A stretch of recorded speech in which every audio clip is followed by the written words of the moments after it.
My fingers drummed with sweat against the jagged edge of my sketchbook as I stood in the humid, echoing hall, the murmurs of the jury, soft but razor-sharp on my skin.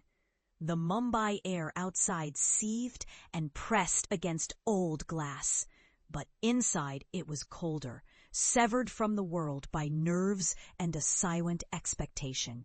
I looked down again at my plan. The hand-drawn lines of the school on a perfectly uneven bias, curls and sweeps that were mine, all mine. It was all clumsy, hopeful geometry. They called my name. My feet stuck briefly to the scuffed floor as if begging me not to go up, but I walked up anyway. I stared at the jury, 3 men and 1 woman, all with faces that had watched hundreds like me walk up, spiral downward, and disappear. For a minute, I dreamed myself standing in front of a different crowd, one that could already see what I saw so vividly. Instead, all I felt was the crush of silence after my first words, stammered, then trailing into nothing, sentences fracturing and crashing into my shoes. One of the men cleared his throat. The woman at the end looked away. I tried to describe light pouring into courtyards, children flowing into airy halls, but the Mumbai monsoon floods and chaos thudded in my chest, and the words never made it past my lips. My hands started shaking. My mouth turned cotton dry. Somehow, it was over and I was walking down the steps outside before the sob tore out of me. I heard laughter, someone from the back, maybe a classmate, maybe just a ghost of one. I pressed my knuckles hard to my mouth. I went home that evening, over wet streets, weaving through rickshaws and carts, alone in the downpour. The plan rolled under my arm, ink blurring where the rain had found it. Our home in Baikula was crammed. Smells of food and the constant argument of the TV leaking out the door. In the living room, my brother sat hunched over a phone, giggling at some joke. My mother was at the stove, and over her shoulder, my father called out, "Ah, the architect returns. Did you win your award today?" His voice carried its usual edge. I laid the sketchbook on the polished table and said nothing. My mother, catching the look in my eyes, started to say something, but changed her mind. At dinner, it was as if the entire family was circling something rotten, but pretending it wasn't there. "Why don't you try engineering, Saahil?" my brother said, half mocking, half serious. "Buildings fall down all the time, but not software, yar." My father barked a laugh. Even my mother forced a small smile. For months after, I stopped showing my drawings. The city, that hungry beast, pressed in on me. Neighbors who wanted to know why I was home so often, uncles who asked, "When will you get a real job, beta?" When I picked up shifts at my uncle's banya shop, every customer wanted to know if I'd finally given up on my big dreams. Each word left a nick. I pretended I couldn't hear, but at night I'd trace cracked lines on my bedroom ceiling, thinking about all the buildings I'd never build. But dreaming is an itch that does not go away, no matter how hard you scrub.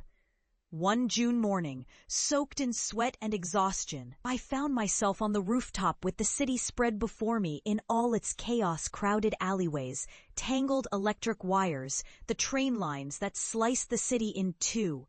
Bombay faded into Mumbai, each sunrise and sunset, buildings being raised and rebuilt, a city that never slept and never really cared. I pressed my palm over my heart and closed my eyes and saw it again.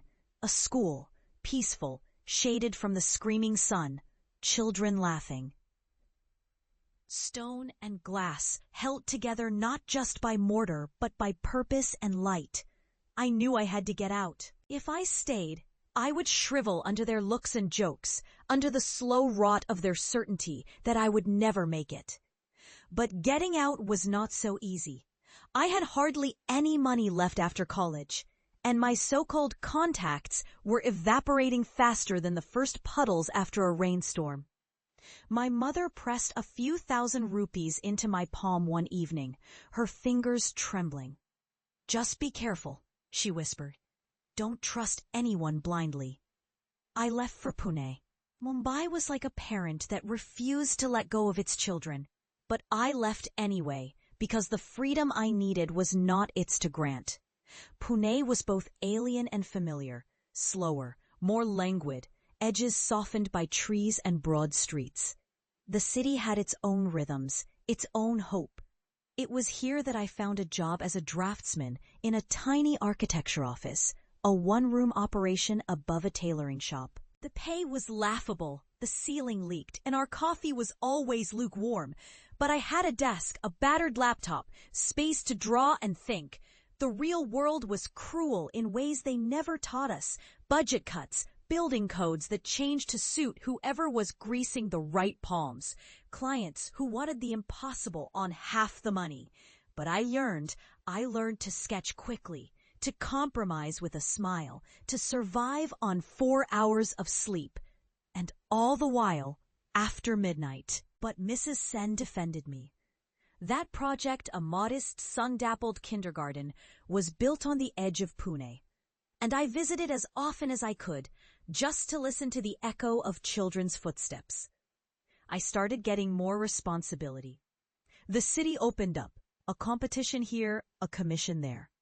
My name found its way onto letterheads, and sometimes even the local papers. Yet each time I called home, there was the same tone, the same questions. But how are you really doing? When will you come back and get married? Maybe try something easier. Across years, I changed. My shirts got cleaner, my hair got a little longer.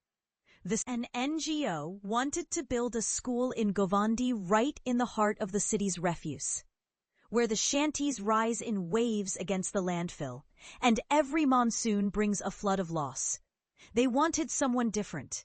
They'd seen my work. They wanted to meet.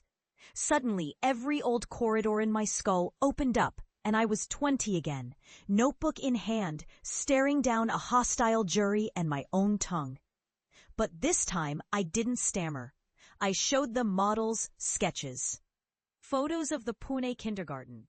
I listened to what the community needed, evening classes for adults, open spaces for the children, shaded courtyards where parents could wait under neem trees. The budget was silly, the deadline even sillier, but I said yes before I could reason myself back into fear. Mumbai welcomed me back less like a prodigal son and more like an errant relative turned up out of nowhere. Old neighbors gossiped as I walked through the lanes. My father was skeptical. "You're gambling your life, Saahil."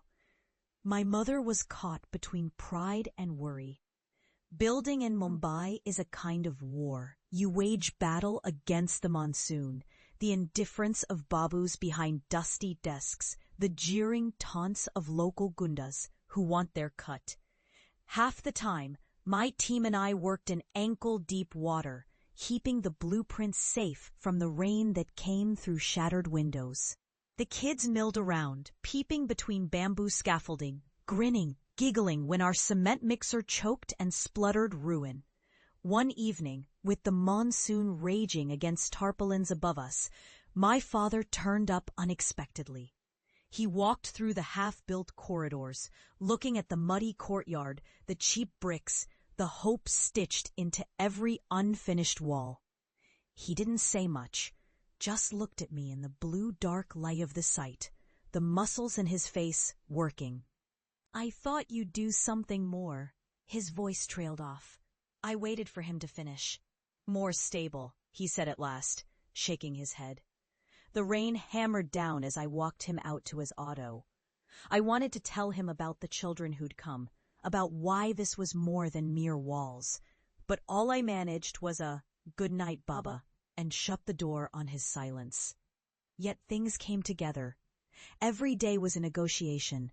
More bricks, less marble, favors called in. Bribes dodged or paid with gritted teeth. 5 months passed. One morning, I stood with the team, watching as they set the last window frames, yellow with sun, angled perfectly.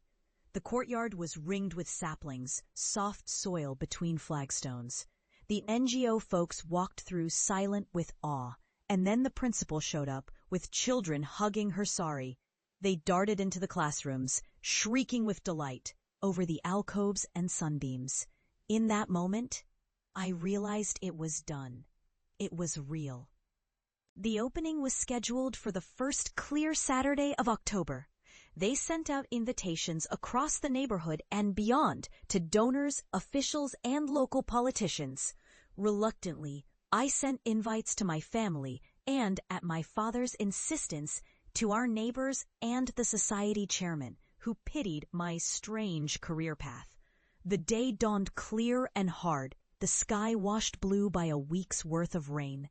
I arrived early, my hands shaking not from nerves like before, but from something bigger, anticipation perhaps, or dread. My mother arrived first, in her plain green sari, her eyes wet at the corner. My father was behind her, stiff in his best shirt. My brother, tall now and louder than ever, ambled through with his wife. Behind them, a gaggle of neighbors in pressed kurtas, chins sharp with curiosity.